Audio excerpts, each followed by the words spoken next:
ये सरकार से जैसा हम लोगों को दिशा निर्देश आएगा उसके अनुसार हम लोग काम करें। देखिए वो तो उसकी बात हम नहीं कर सकते हैं, दलाल की बात, लेकिन ये हम लोगों का तो नया इनोवेटिव आइडिया के तहत हम लोग एक ओपीडी में ही खुलवाए हैं, जो कि पैथोलॉजी जांच केंद्र वहां।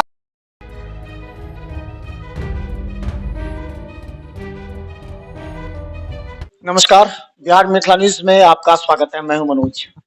हम बता दें कि नीतीश सरकार का जो सपना है दरभंगा डीएमसीएच को विकसित करने का, 3115 करोड़ रुपया दरभंगा डीएमसीएच में विकसित करने को लेकर के 2500 शैया वाली बेड का कल संजय झा भी ने ये कहा था कि बचाना डीएमसीएच को है और बचाने की जिम्मेवारी डीएमसीएच अधीक्षक को राशि आती है। ये राशि कहाँ कहाँ इन्वेस्ट होगी, किस तरह विकसित होगा, इस पर हमारे साथ चर्चा करें डीएमसीएच अधीक्षक डॉक्टर अलका झा।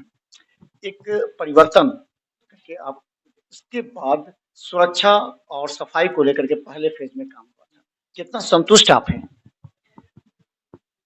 देखिए काम तो हम लोगों ने अपने स्तर पर बहुत कराया है, और रही बात जो आप बता रहे हैं कि जो आवंटन हुआ है नए बनाने के लिए डीएमसीएच को, वो एक अलग प्रक्रिया होगी। उसके लिए सरकार से जैसा हम लोगों को दिशा निर्देश आएगा उसके अनुसार हम लोग काम करेंगे।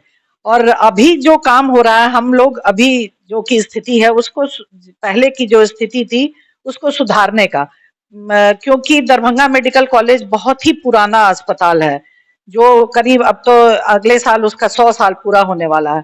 तो यहाँ का जो भी मकान है सब जर्जर हालत में है बहुत, तो उसको मेंटेन करना और उसको सुधारना हम लोग, मेरी पहली प्राथमिकता होगी। और उस दिशा में सरकार का भी बहुत सराहनीय प्रयास रहा है। वो लोग मिशन परिवर्तन लेकर के बहुत ही काम के बारे में हम लोगों को दिशा निर्देश प्राप्त हुआ है, उसी के अनुसार हम लोग अभी काम कर रहे हैं। तो उसमें है जैसे हॉस्पिटल का एम्बियंस सुधारने में, तो उसकी साफ सफाई हो रही है। चारों तरफ जो जंगल, अनवांटेड वेजिटेशंस जिसको कहते हैं, वो जो उगा हुआ था उसको हटाया जा रहा है। नाला, अंदर का जो नाला है उसकी सफाई की जा रही है जेसीबी से, जो भी कचरा है उसका उठाव किया जा रहा है। और बाकी हम लोग अस्पताल का सुविधा सुधारने के लिए उसकी दिशा में सभी जगह साइनेजेस लगाए जा रहे हैं, जिससे कि सभी लोग उसको पढ़ करके समझ सके कि कहाँ क्या सुविधा उपलब्ध है। क्योंकि ये दरभंगा मेडिकल कॉलेज बहुत बिखरा हुआ है, उसका कोई कैंपस नहीं है, बाउंड्री वॉल की सुविधा नहीं है। तो बाउंड्री वॉल के लिए हम लोगों ने लिखा है BMSICL को भी, जो उनके तरफ से जो भी प्रक्रिया की जाएगी उस अनुसार की जाएगी। लेकिन उस संबंध में बाकी जो काम हो रहे हैं वो हम लोग अपनी तरफ से कर रहे हैं। तो साइनेजेस उसमें बहुत इंपॉर्टेंट है, जगह जगह लगा जा रहा है, बाहर में रोड के साइड में लगा है, अस्पताल परिसर में भी हम लोग लगाए हैं, हर एक कमरे में भी लगा है। और जो शुरू में ही मेडिकल कॉलेज में एंटर करने पर मैप की सुविधा हो, जो कि कोई भी अनजान व्यक्ति भी घुसने पर पता चल जाए कि कहाँ क्या सुविधा उपलब्ध है, उसकी भी व्यवस्था की जा रही है। आपने और पहला बार आउटडोर जो कि पुराने गेट से आ गया, कहा जाता है उसको इसलिए बंद कर दिया था कि दलालों को पूरा प्रवेश मिल जाता था, वहां पूरी तरह नजर में नहीं आते थे। दलालों को लेकर के कल भी परसों आपने देखा कि किस तरह बाहर के जो पैथोलॉजिस्ट है वो आ जाते हैं, जाकर के मरीज का खून लेते हैं। आज भी मेडिसिन में हमने देखा है वहां घूम रहे हैं, तो वहां सुरक्षा गार्ड नहीं रहता, या फिर जो HOD है उनकी निगाह ही नहीं रहती, क्योंकि ये आपको एक बदनाम करने की क्या साजिश मानी जा रही? नहीं, ऐसा तो हम नहीं समझते हैं कि कोई साजिश है। वो गार्ड पर उचित कार्रवाई हम लोग करते हैं, समय समय से उन पर कड़ी कार्रवाई भी की जाती है। उनके जो एजेंसी वाले हैं उनको भी हम लोगों की तरफ से पत्र लिखा जाता है। और अभी भी सबसे मेन पॉइंट है कि बाउंड्री वॉल जो नहीं है, तो ये बंद है ही नहीं, पूरा खुला हुआ है, कोई भी कहीं से आता जाता है, जिसके चलते ये सब जो हो रही है, ये सब खामियां हम लोग को भुगतना पड़ता है। फिर भी तो जो एजेंसी है उसकी जिम्मेवारी बनती है, जो नर्सेज हैं वो देख लें। नर्सेज की जिम्मेवारी तो नहीं है, लेकिन सिक्योरिटी पर्सनल्स की जिम्मेवारी जरूर है। उन लोगों को हम लोग हमेशा समय से समय कहते रहते हैं, और चिट्ठी भी दी जाती है कि उस और उनका उचित ध्यान जाए। हम लोग अपनी तरफ से जो हो सकता है सभी प्रयास कर रहे हैं, लेकिन अब उसमें पैथोलॉजी डिपार्टमेंट से मैम कितना संतुष्ट है? क्योंकि पैथोलॉजी में कहा जाता है कि जांच की सुविधा, बहुत को कहा जाता है कि डॉक्टर ही कहते हैं, इंटरनल जो सोर्सेज हैं वही कहते हैं यहाँ पैथोलॉजी में सुविधा नहीं है, आप चले जाइए 2,000 रुपये में ब्लड टेस्ट या अलग अलग टेस्ट, सोडियम की टेस्ट के लिए आज 1,500 रुपये मांगे गए। देखिए वो तो उसकी बात हम नहीं कर सकते हैं, दलाल की बात। लेकिन ये हम लोगों का तो नया इनोवेटिव आइडिया के तहत हम लोग एक ओपीडी में ही खुलवाए हैं, जो कि पैथोलॉजी जांच केंद्र वहां पर होगा।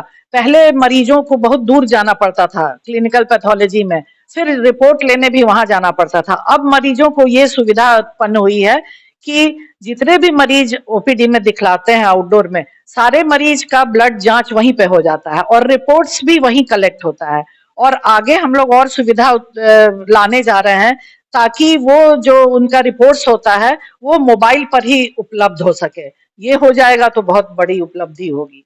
एक और सवाल था कि आप जितना काम कर रही, 24 नंबर में आपने पैथोलॉजी की वो आपने बनाया है, तो बेता थाना का कहना है, थाना की जो महिला थानाध्यक्ष है उनका कहना है कि अगर डीएमसीएच सपोर्ट करे तो हम वहां से पूरे दलाल को हम खत्म कर सकते हैं।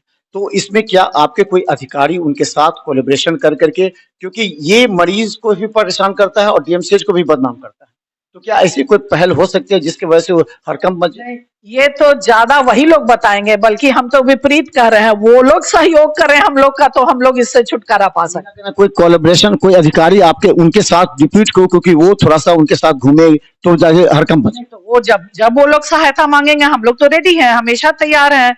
जो वो लोग जिस पॉइंट पर बोलेंगे हम लोग हमेशा तैयार हैं उनकी सहायता करने। उन्हीं की सहायता की ज्यादा जरूरत है। जैसा सहयोग मांगेंगे हम लोग हमेशा देने को तैयार हैं। कौन कौन से उपकरण आपने रिसेंटली मंगाए, कौन कौन से उपकरण खराब हैं, डायलिसिस मशीन के क्या और क्या? वो तो बहुत सारा लंबी लिस्ट है, बहुत हर डिपार्टमेंट का, हर विभाग से आते रहता है जो भी उपकरण खराब है। बहुत सारे हम लोग ने जो BMSICL से अप्रूव्ड है उनसे डिमांड किया है, वो लोग भी बहुत सप्लाई कर रहे हैं। मिशन परिवर्तन के तहत बहुत जल्दी सप्लाई हो रहा है और बहुत सारा उपकरण, और हम लोग जेम पोर्टल से भी खरीदारी कर रहे हैं। जैसे अभी हम लोग पीने का पेयजल की सुविधा उपलब्ध कराने के लिए RO अभी हम लोगों ने 3 लगवाया है, और भी जेम पोर्टल पर ऑर्डर है उसका, और भी जेम पोर्टल से 20 और आएंगे जो मरीजों की सुविधा बढ़ेगी। हर विभाग में हम उसको देने जा रहे हैं। और टीवी लगाया जा रहा है, जो उस पे डॉक्टर्स का नाम और जिसकी ड्यूटी है इमरजेंसी में उसका नाम, जी उनका नाम आते रहेगा उस पर। ड्रग लिस्ट का वो उसका भी स्क्रॉल होते रहेगा, उसकी भी सुविधा हर विभाग में होगा? नहीं, हर विभाग नहीं, इमरजेंसी में और आउटडोर में उसकी सुविधा वहीं पर उपलब्ध की जाएगी। और जगह जगह जहां पंखा नहीं था, पंखा खराब हो चुका था, वहां वो लगवाया गया है। वॉल फैन लगवाया गया है, सीलिंग फैन लगवाया गया है, और अब AC भी लगना शुरू हो गया है, AC भी लगाया जा रहा है। अंतिम सवाल मैम, जिस समय आप ज्वाइन किए थे उस समय लग रहा था कि कांटों का ताज है, उसमें आपने एहसास किया होगा कि पिछले कई कई तरह के मुद्दे हैं, डॉक्टर्स बात नहीं मानते हैं, नर्सेज बात नहीं मानते हैं, मरीजों की परेशानी है, पॉलिटिकल दबाव होता है, अब कैसा महसूस कर रही हैं?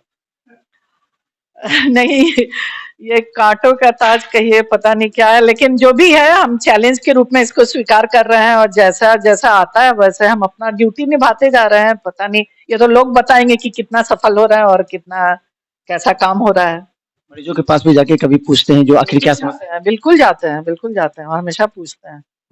तो हम लगातार आपको दिखाएंगे डॉक्टर अलका झा, जो कि जब यहाँ पर सुपरिटेंडेंट के पोस्ट पर आई थी उस समय लग रहा था कि एक भयावह स्थिति थी, समझेगा नहीं समझेगा, लेकिन उन्होंने चुनौती के रूप में काम किया। दरभंगा DMCH में कुछ दिख रहा है, लेकिन अब एक चुनौती है दलालों से छुटकारा, जो कि एक बहुत बड़ी चुनौती है।